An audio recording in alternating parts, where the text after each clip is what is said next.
Exercice 14, en 2018, environ 25,3% des recettes fiscales nettes de l'État provenaient de l'impôt sur le revenu, ce qui représentait environ 72,5 milliards d'euros. Donc je vous ai fait un petit schéma.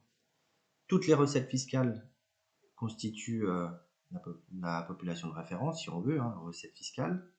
On ne connaît pas la valeur de ces recettes fiscales en milliards d'euros. Et on aurait une sous-population ou un sous-ensemble A, qui serait constitué des recettes fiscales qui ont été prélevées sur le revenu, on appelle ça l'impôt sur le revenu, et ces recettes fiscales représentent, donc impôt sur le revenu, 72,5 milliards d'euros. Donc on vous demande, on connaît la proportion, l'ensemble vert représente 25,3% de l'ensemble ici noir. Donc on applique la formule, P égale NA sur NE, soit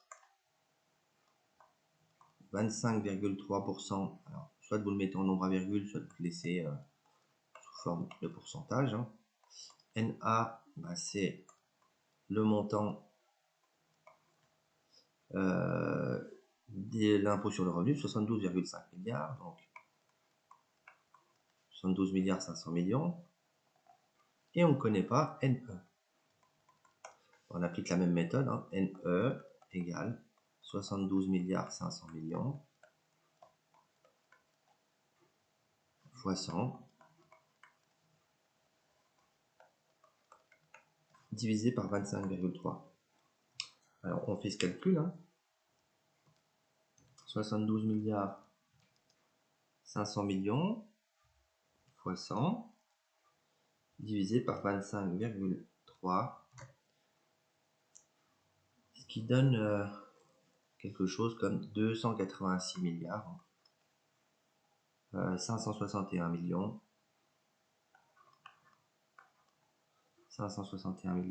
264 800.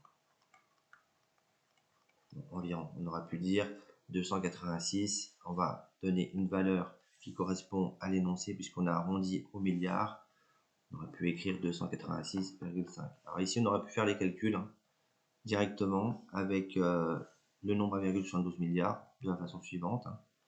P égale NA sur NE, c'est vous qui voyez, soit 25,3 sur 100 égale 72,5 sur NE, donc on aurait eu NE égale 72,5 fois 100 divisé par 25,3. Alors ici c'était plus pertinent parce qu'on vous donne l'expression en milliards indirectement. Donc je pense que c'est plus intéressant et on obtiendrait 286,56 milliards environ. 286,56 milliards. Alors on aurait pu passer avec une inconnue, mais j'ai essayé de corriger l'exercice de la même façon que l'on a vu dans le cours. Donc voici pour l'exercice 13. Exercice 14, on passe au 15. Donc on va essayer de modéliser par un schéma ce qu'on nous donne comme information. Le 31 janvier 2009, l'émission Envoyé spécial a été suivie par 2 748 000 téléspectateurs, soit environ 12,4% des téléspectateurs. Donc on a une population de référence ici. E correspond aux téléspectateurs. Alors comment je peux le savoir? Je peux reformuler toutes les phrases ici. Parmi l'ensemble des téléspectateurs, 12,4%, soit 2 748 000, ont regardé Envoyé spécial. Donc parmi l'ensemble des téléspectateurs, certains ont regardé Envoyé spécial. Il y en avait 2 748 000, ce qui représente 12,4% de l'ensemble de tous les téléspectateurs. Alors je vais faire un sous-ensemble. Ici, c'est une sous-population A. Ce sont les téléspectateurs qui ont regardé Envoyé spécial.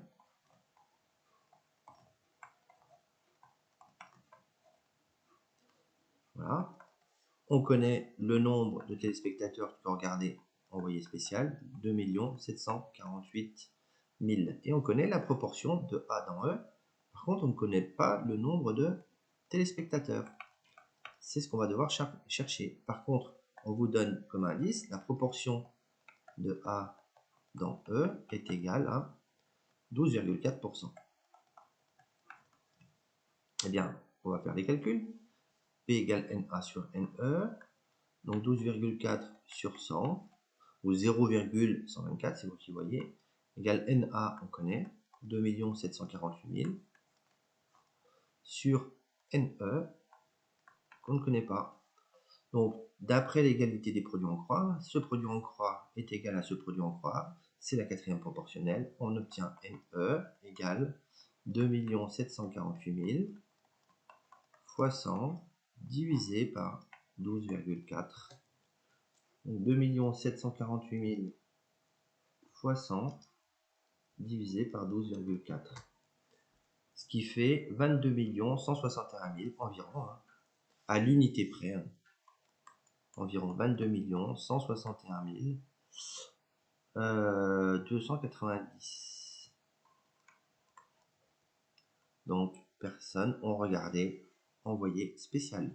Combien de téléspectateurs à l'unité est-il eu ce jour? Pardon. Il y avait 22 161 290 téléspectateurs, dont 2 748 000 ont regardé, envoyé spécial.